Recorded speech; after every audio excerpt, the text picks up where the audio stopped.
Hello, hello. I know that it feels like a million years since I've posted any long form content, and I'm just really happy to kind of be back in this space and sharing these longer videos with you. This painting, Ectoplasm, is I think about 4 years old now, so we are going back into the archives of paintings that I've done years ago because I have a massive backlog, and I'm going to start putting out these videos before I get us up to speed with my newer work that is a very different vibe, very different approach. If you've been following me and you see my short form content, you can see there's a massive difference between the artist I was 4 years ago and the artist I am today. But I think it's important to honor my first body of work and go ahead and get these videos posted. So, in my last video, I opened up about escaping my abusive relationship and the night I got arrested, and it was not my most cheerful story. But I do want to now follow it up with all the things I did to heal and rebuild my life. I had quite a few people reach out to me and, share very similar stories on how they were in bad situations and all of the work that it took, and that it meant a lot that I opened up about that. So I'm really glad to have opened up about the trauma, but now I really want to kind of share the healing journey that I went on to kind of get me from where I was at rock bottom 5 years ago and to where I am now. And this will probably have to be a 2-part video, but we'll get started here. And what I don't think I mentioned in the last video was that right after I got out of that abusive relationship, I also lost my job. So I was living alone, just me, my dog, and my cat in the mountains, and I was basically at complete rock bottom.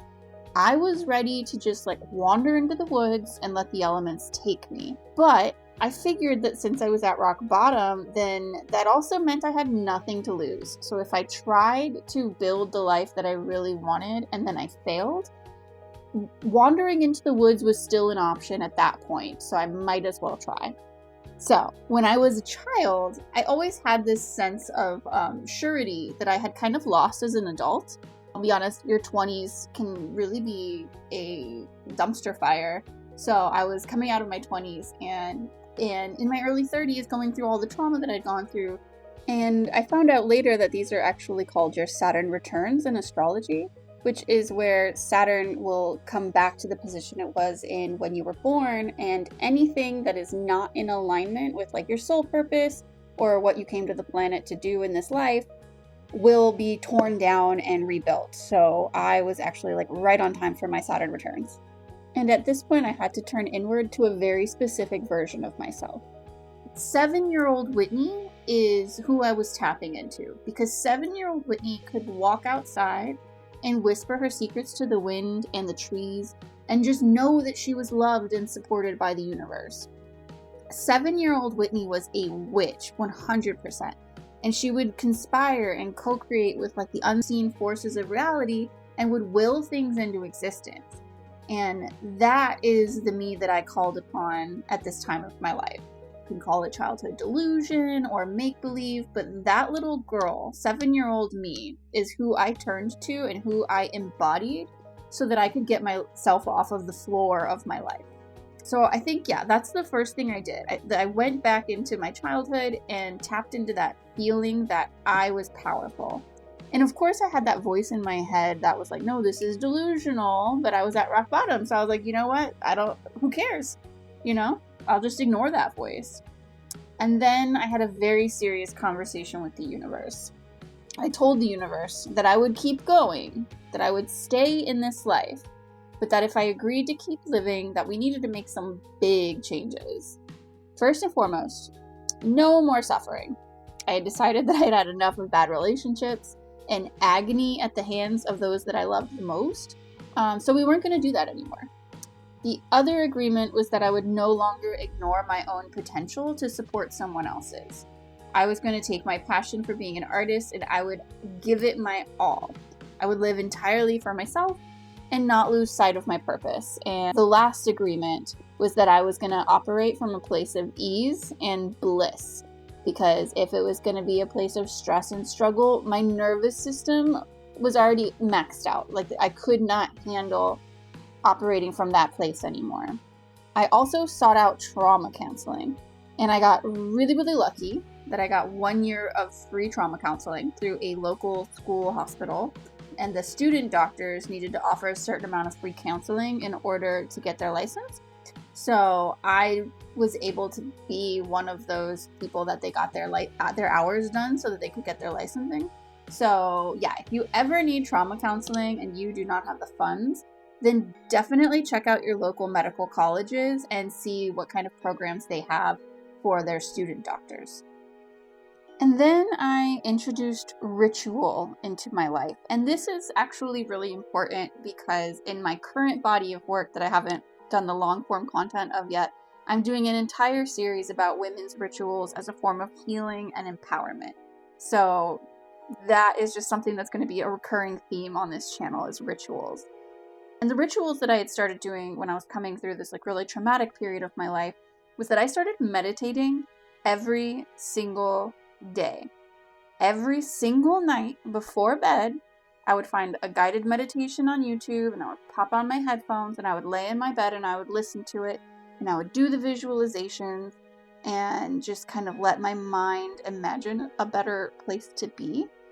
Some of the meditations were for healing, some were for manifesting, some were for connecting with my ancestors, but the important part was that I meditated every single day for months.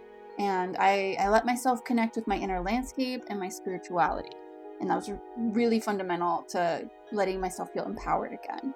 I also began my morning pages practice during this time. Morning pages is from The Artist's Way by Julia Cameron, which is an incredible book on how to build an artistic practice that is sustainable. So if you're an artist and you're looking for how to build that practice, I highly recommend The Artist's Way by Julia Cameron.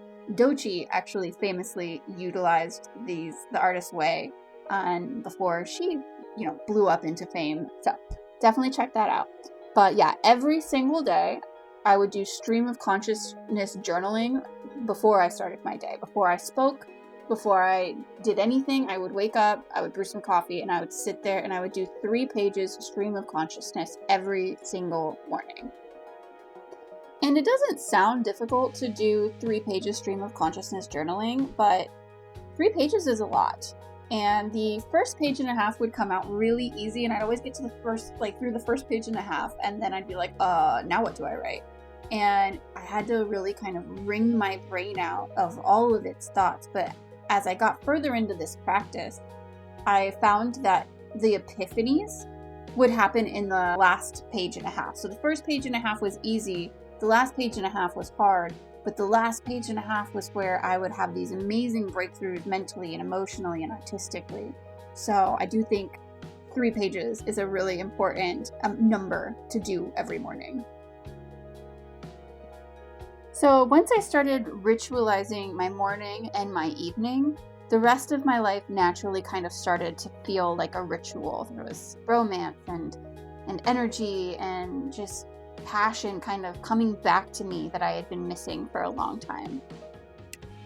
Honestly, I think the hardest part about the healing process was reprogramming my own inner voice, because it had picked up programming from my abuser. So my thoughts weren't my own anymore. I was thinking his thoughts and things he used to tell me, and yeah, that was definitely the hardest part. And I really want to go more in depth on this. I also want to talk about the shadow work that goes into it, the nervous system healing, and dating myself, and then what it's like to heal as a single person, and then also once you have to start all over and heal again when you finally get into a healthy relationship. It's hard. So I do want to go deep into those things with you, but I'm running out of time on this video. If you want to make sure you don't miss part 2 of what I've done to heal myself after trauma, then make sure you like, subscribe, and hit the push notifications to let you know when I drop the next one.